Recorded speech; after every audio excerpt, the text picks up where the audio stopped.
Mass அப்பீலாக இருக்கும்னு பார்த்தேன். இப்படி எழுதினா மாஸ் அப்பீல் என்பதை திருத்தி மாஸ் அப்பீல்னு தான் சொல்லணும். பின்ன என்ன தான் எழுத போகிறேன்? எப்படி எழுத போகிறேன்? நாடகத்தை நாடகமாகவே எழுத போகிறேன், அவ்வளவுதான். அது எடுக்கணுமே.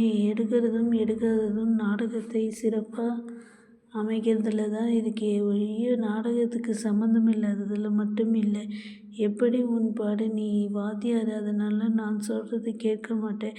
எந்த கதாபாத்திரத்தை யார் யார் நடிக்கிறாங்கிறதுல இருந்து எத்தனை சீன் வரும்னு எவ்வளவு பாட்டும் எல்லாத்தையும் நீ என் பொறுப்பில் விடு. நான் வெற்றி நாடகமாக இதை ஆக்கி காட்டுறேன். அப்புறம் என் பெயர் முத்துக்குமார் இல்லை. சரி, செய்து பாரு. இப்போது சாப்பிட போகலாமா? இருவரும் இரவு உணவை முடித்து கொண்டு அப்புறமும் சிறிது நேரம் பேசிக்கொண்டிருந்தார்கள். அதன் பின் கோபால் தன் அலமாரியை திறந்து வண்ண வண்ணமாக அடுக்கியிருந்த பாட்டில்களில் 2 கிளாஸ்களையும் எடுத்தான். பழக்கம் உண்டா வாத்தியாரே? நாடகக்காரனுக்கும் சங்கீதக்காரனுக்கும் இந்த கேள்வியே வேண்டியதில்லை கோபால்.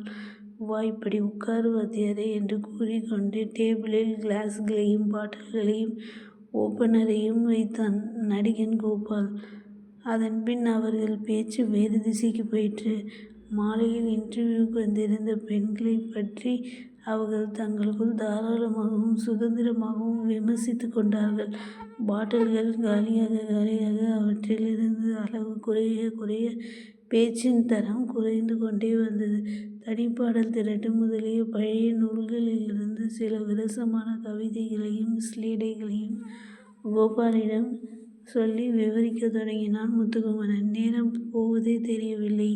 இதே பாட்டுகளையும் பேச்சுக்களையும் அவர்கள் பாய்ஸ் கம்பெனியில் இருந்த காலத்திலும் பேசிக்கொண்டதுண்டு. ஆனால் அப்போது பேசிக்கொண்டிருந்ததற்கும் இப்போது பேசிக்கொள்வதற்கும் இடையில் எவ்வளவோ வேறுபாடு இருந்தது. பாய்ஸ் கம்பெனியில் மதுமயக்கத்தை அடைய வசதிகள் கிடையாது. இப்படி விஷயங்களை பயந்து பயந்துதான் பேசிக்கொள்ள வேண்டும். பெண் வாடையே வீசாத சூனிய பிரதேசம் போல் கம்பெனி இருக்கும்.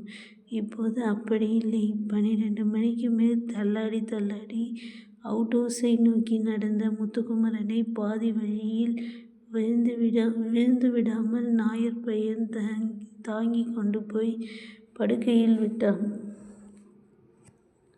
நான் டெலிஃபோன் கீபோர்டுக்கு பக்கத்தில் உறங்கும்.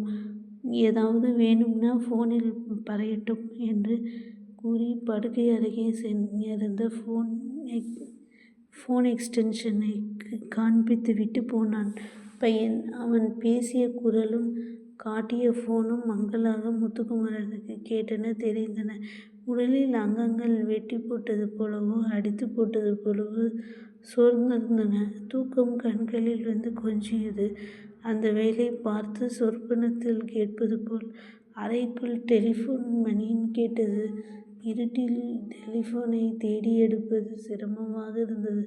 தலைப்பக்கத்திலிருந்து சுவிட்சை அழுத்தி விளக்கை போட்டுவிட்டு டெலிஃபோனை எடுத்தான் முத்துக்குமரன். எதிர்ப்புறம் ஒரு இனிய பெண் குரல் பயமும் நாணமும் கலந்த துணியில் ஹலோ என்று இங்கிதமாக அழைத்து என்னை நினைவிருக்கிறதா என்று வினாவியது. அந்த குரலை நினைவிருந்தாலும் அப்போதிருந்த நிலையில் யாரென்று பிரித்து நினைவு கூற முடியாமல் இருந்தது. அவன் பதில் சொல்ல தயங்கினான்.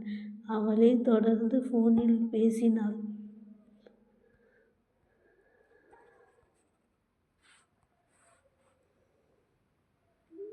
Thank you friends. மீதி நாளைக்கு பார்க்கலாம். இது பதிவு 12.